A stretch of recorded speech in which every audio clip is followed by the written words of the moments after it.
I bought a crashed 2014 Porsche Cayman just to see if I could transform the front end from the 2014 base Cayman all the way to a 2024 718 Cayman GTS. So in this video, we're gonna see if that's even possible, and if so, at what cost. And when it's time to sell the car, will we make money or will we lose money? Please make sure to like and subscribe as it really helps us out. Most of all, enjoy the video. My name is Ethan and welcome to Car Creations. So right from a young age, I fell in love with Porsches, and Caymans always caught my eye. I'm always scrolling down Facebook Marketplace or auctions just to see where the market is for various Porsche models. And for the base Cayman, they're around $28,000 to $35,000. Honestly, a bit out of my range. However, one day on auction, a Cayman popped up. It was a 2014 base Cayman in Guards Red, ex-Turo rental car, somewhat high mileage, around 103,000 miles, decent condition except for the front end. It was completely smashed. So I contacted my broker and bid on this auction and ended up buying this car for $12,000. Now, I'll be honest with you, this is the most I've ever spent at auction for a crashed car of any sort. I've bought crashed cars in the past as well as after this, but nothing compared to $12,000 on a car that might just be a write-off. But if this gamble paid off, I might have a chance at my dream car, and that was a chance I was willing to take. So I bid, I won, but as soon as I won the auction, suddenly I was showered with fees. And oh my goodness, were there a lot of fees. For example, brokerage fee, $150. Buyer fee, $900. Pullout fee, $79. What was the pullout fee? Internet fee, $149. Vehicle history report fee, $15. Broker fee, $35. Environment fee, $10. And then on top of all these fees, the car was located all the way in California. I'm right across the country in Michigan, so we had to transport it over to me for $1,300. So total spent so far was $14,713. But still not a terrible price. It's a flat six Porsche Cayman after all, and the sound of that engine should make any money worth it, right?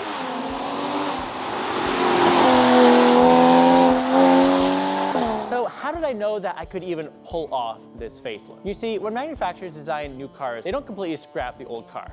Usually. What they do most of the time is simply facelift the bumpers, the mirrors, the fenders, the hood, etc., but the frame and underpinnings remain largely the same. Any Cayman from 2014 all the way to now has exactly the same frame underneath it.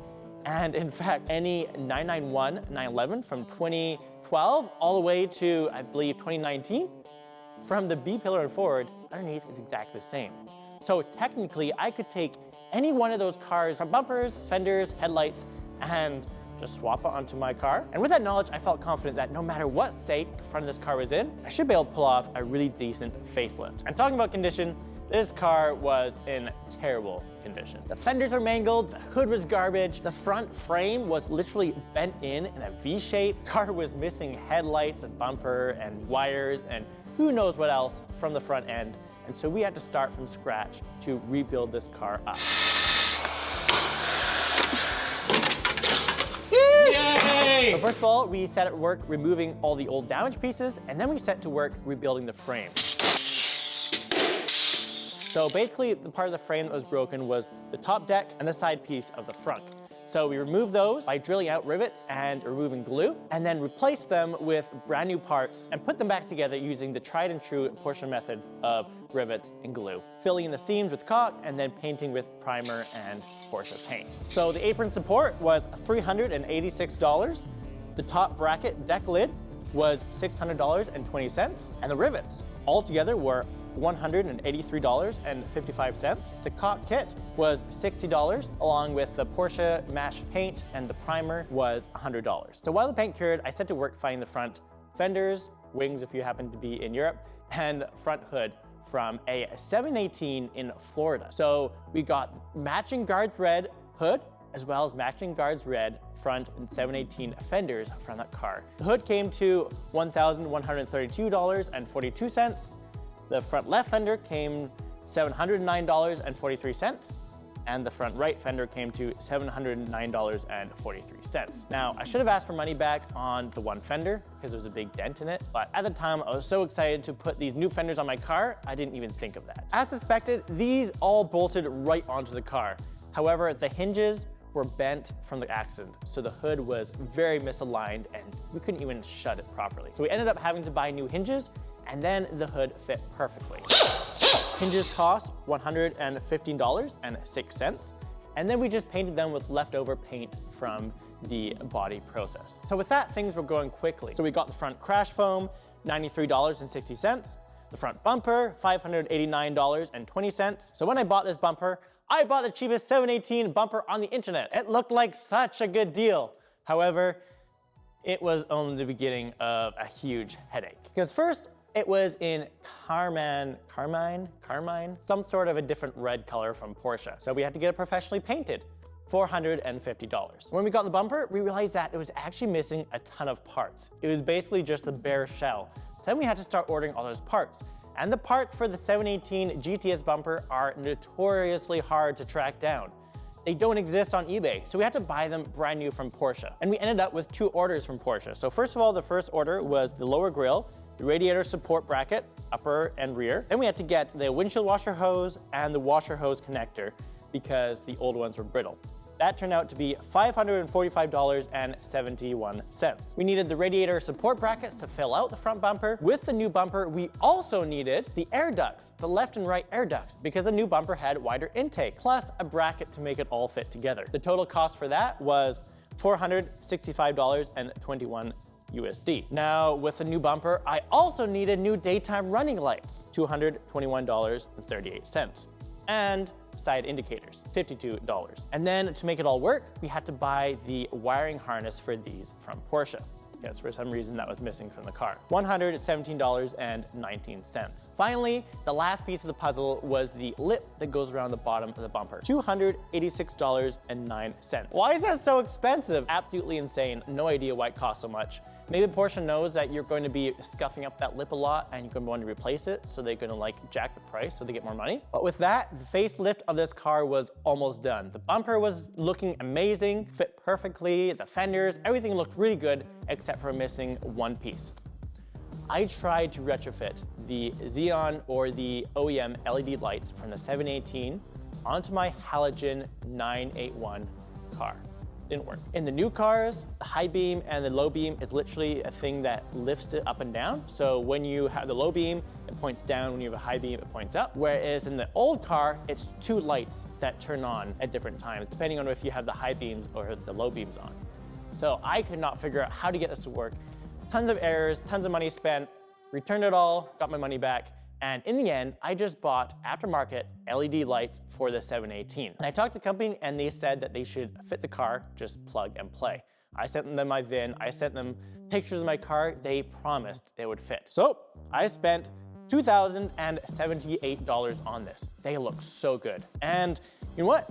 They did physically fit in beautifully. However, they didn't fit electronically. The wiring harness was completely different. So I made myself a little adapter. While it would work for a second, it would flash and wouldn't actually really work that well. So they said, oh, sorry, we forgot to tell you you need an adapter. So I spent $100 on an adapter from them, which they literally made for me. And you can see it in all the videos that we have. We literally took that adapter and had to change it in order for it to fit our car. Anyways, we got that fit. Lights would still flash. They'd work a little bit better. The indicators would work, still would flash after a period of time. Had tons of testing on it and realized that the easiest way to fix this is just to get an aftermarket light harness, and that fixed the issue for $100. So $200 spent on wiring for this car. And you know what? With that, the car was done.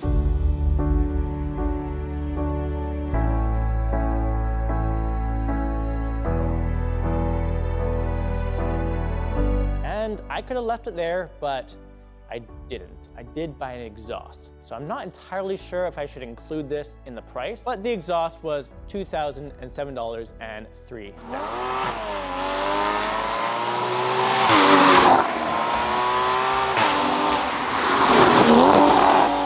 So if we add all that together, the total for the car before the exhaust was $23,723.33.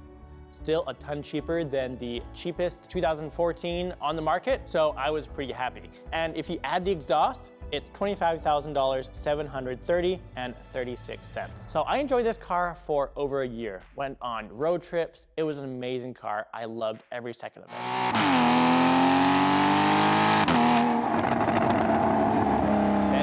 It came time to sell. I took professional photos of it. I used ChatGPT to write the funniest description of the car. I included all the history of the car. I included every detail possible for a future buyer. And I listed it for $27,000 and then for $26,000 after a week or so, because I was getting impatient. Tons of people were interested. I got 155 people on Facebook Marketplace alone contacting me. Most people didn't read the ad and were turned away by the crash history, or the fact that it had a lot of miles, or the fact that it looked like a cheap 718, but was actually a 2014 Cayman 981, even though I did write that on the title of the listing. But either way, it was a good deal for a 981 Cayman, with the next cheapest crashed Cayman on the market for around $28,000. I also had a lot of people wanting to do financing through me. Hard no, obviously. People wanted to trade for something. For example, an 04 Cadillac XLR, an authentic Cartier bracelet with diamonds, a 2017 Camaro, 2008 Street Glide bike, a 03 Jetta with 183 miles, an old MG, a 2014 BMW 650i V8 M Series, an R33 Skyline, a 2006 Mustang, a 13 Panamera S, a 2018 S5 Audi, a C5 Corvette, a 2015 F-150 Lariat, a 2018 BMW M55i. In the end, I found someone who was willing to pay cash. What they wanted to do was to work on the car with their kid over the next 4 to 6 years till they got their license, and to make a beautiful hand-built wide body and completely stripped out for a race car. All right, so we have the new owners here, and they have some really cool plans for this car. I'm super excited, and maybe in the future we get together and see what this car looks like. So what's the big dream for this car? Well, the big dream is for me and my son Lucky here to put a big wide body kit on it, or a GT3. We're not exactly sure yet. Got to get in the plans. Once we get all that completed and we drive it for a little bit, the plan is to pull the motor and build something sweet. That is something I can get behind. So I am very excited it can go to a good home and something that I would do myself. So it's not as sad as I might be, but I guess with that, it's time to let this car go. And I thought that was an amazing idea, and I knew that this person would make the perfect home for this car. So I sold it for $23,000 flat. Well, if you factor in the exhaust, I lost. However, having my dream car for over a year and putting sweat and tears into this car was worth every penny of that. And I would easily do that over and over again. If I were to lease this car or rent this car or own it and pay payments, I definitely would have spent more money than that. And it was definitely worth every penny of that. And so that is the story of the Cayman. Let us know down below what car we should facelift or rebuild next. Also, if you have any questions or comments about this build, we'd love to answer them in the comments below. Please make sure to like and subscribe, as it really helps us out. Most of all, you all have an amazing rest of your day. I'll see you in the next one.